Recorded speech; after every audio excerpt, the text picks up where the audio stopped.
All right, now it's time for some breaking news brought to you by our friends at El Bandido Yankee Tequila. We have our man Bill Maas here, who joins the Border Patrol every week to talk about the Chiefs, to talk about the NFL.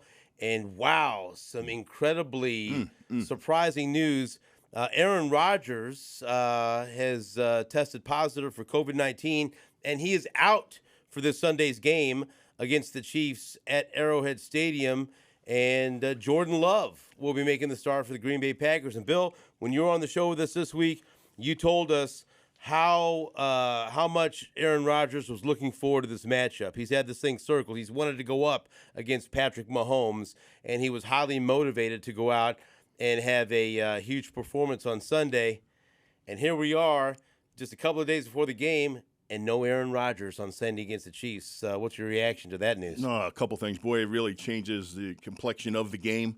It also, to me, I think, as a fan, it changes the fans' opinion of this game. Right. You know, it really sucks the air out of all of it. You want to see Rodgers. You want to see Mahomes go toe-to-toe and battle it out. We see him on the Jake commercials, right? State Farm. Right. We see them together there. State Farm's got to be pissed right now, by the way, too, right? Absolutely, yeah. I mean, sure. Just think about all the content they could run around this game and probably have spent some money doing so. But taking Aaron Rodgers out of this game and putting Jordan Love in, I just can't see how the Packers can come in here and be effective.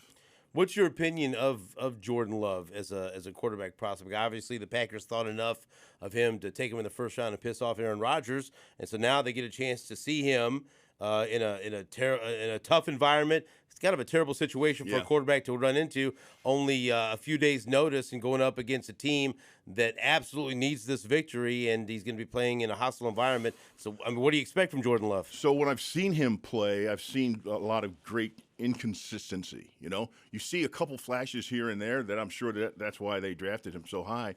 But I don't see it being on a consistent basis. He'll do something good, and then he'll do three things bad. And that's all around the play of the quarterback, not just handing the ball off to a running back. It's what I see him do in his throwing decisions. So, you come into a hostile environment like Kansas City's going to be Sunday afternoon, and that's going to be a tough challenge for him. He still has his weapons, though, you know. Devontae Adams is going to be there. Cobb's going to be there. Jones, the running back, is going to be there. He has playmakers around him.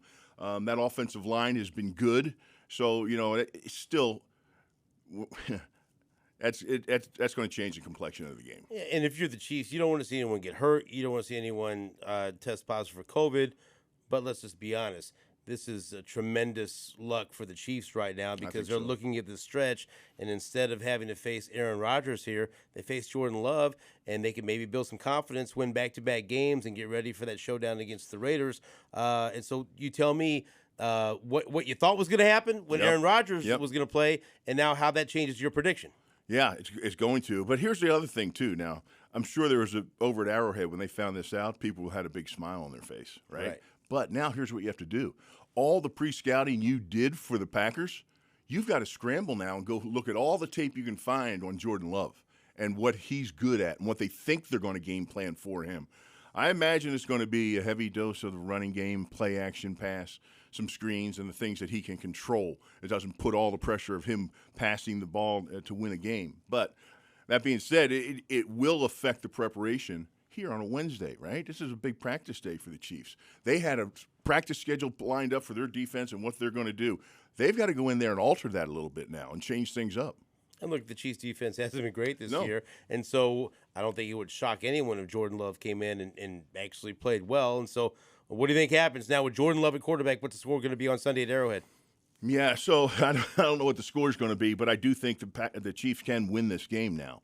I didn't have that feeling when Aaron Rodgers would come in because Aaron Rodgers came here. He was coming here to prove something, that he is the reigning MVP, and he can do all the things at his age that Patrick Mahomes can do. So that being said, this changes the whole deal, and I got a Chiefs win here, probably in a low-scoring game, 28-27, somewhere along that line. So you would have picked the Packers. Now you're picking the Chiefs. That's a huge turn of events for not only Green Bay but for Kansas City. This COVID thing, too, man.